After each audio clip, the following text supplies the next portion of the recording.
স্বামীর কাছ থেকে পাওয়া এই ছোট, ছোট খুশিগুলো এত বেশি আনন্দ দেয়, একদম মনটা ভালো করে দেয়। অনেক, অনেক ধন্যবাদ আল্লাহ তাআলাকে। আল্লাহ তাআলা আমাকে আমার মনের মতো মানুষটাকে দিয়েছে। আমাদের এখন সংসার জীবনের স্ট্রাগল সময় যাচ্ছে। ওই সময়েও আমরা অনেক খুশি আছি দুজন দুজনের সাথে। ছোটখাটো জিনিস নিয়ে আমরা অনেক বেশি হ্যাপি আছি। সে আমাকে অনেক খুশি রাখার চেষ্টা করে। আলহামদুলিল্লাহ আমি অনেক খুশি আছি।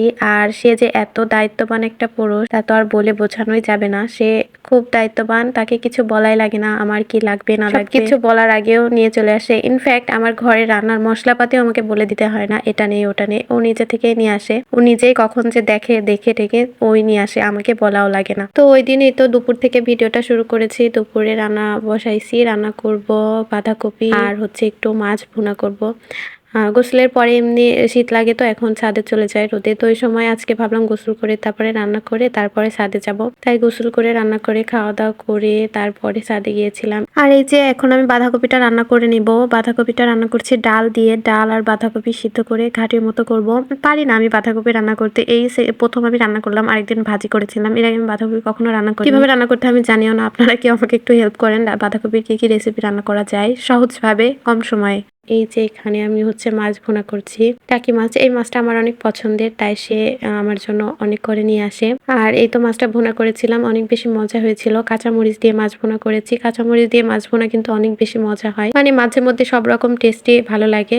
এক এক সময় এক একটা খাইতে ভালো লাগে, সবসময় শুকনা মরিচ খাইতে আমার অবশ্য ভালো লাগে না, তাই মাঝে মধ্যে আমি কাঁচামরিচ খাই। আর কাঁচামরিচ দিয়ে শীতের সবজিগুলো রান্না করলে আমার বেশি ভালো লাগে। আমি শীতের সবজি যা রান্না করি বেশিরভাগই কাঁচামরিচ দিয়ে। তো এই তো মাছের ঝোলটা রান্না করা আমার হয়ে গেছে। এই মাছের তরকারিটা কিন্তু অনেক বেশি মজা হয়েছিল, আমার হাজবেন্ড খেয়ে বলেছে। তো তারপরে এই তো ছাদে গেছি, রোদে বসে হাতে একটু মেহেদি পড়ছিলাম। আমি মেহেদি পড়তে খুব ভালোবাসি, আমার এটা অনেক পছন্দের, এই জন্য মেহেদি পড়ি। আমার মেহেদির একটা পেজ আছে, হেনা গ্লো স্টুডিও বাই কণা। এই পেজটা আমার মেহেদির পেজ, এটাতে সবাই একটু ভালোবাসা দিয়ে আসবেন। আমি এই তো স্টুডেন্ট অবস্থায় দুই পেজে ঠিকভাবে সময় দিতে পারি না, এই জন্য হচ্ছে ওই পেজটাতে খুব একটা সময় দেওয়া হয় না। জাস্ট আমার মেহেদির অর্ডার গুলো নেওয়া হয় ওই পেজ থেকে। তারপর এই তো আমার হাজবেন্ড রাতে বাসায় এসে কি যে ঢং করছিল, আমি তার ঢং দেখেই বুঝে গেছি কিছু একটা ব্যাপার আছে। তারপরে দেখি তার পেটটা মোটা মোটা, তখন আমি বলি কি পেটে কি দেখি, তো তারপরে সে আমাকে বলে গিফট এনেছি।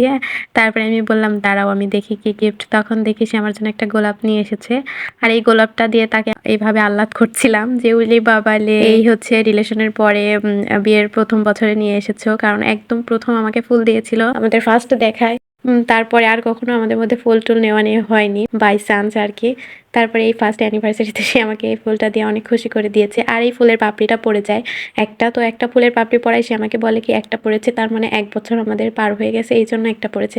আমি বলি তাহলে প্রত্যেক বছর একটা দুইটা তিনটে এইভাবে পাপড়ি পড়তে থাকবে? সে বলে কি হ্যাঁ। যাই হোক, এই তো ছবি টবি তুলে ফুল নিয়ে অনেক ঢং করে তারপরে দুইজন দিনটা কাটাই দিলাম।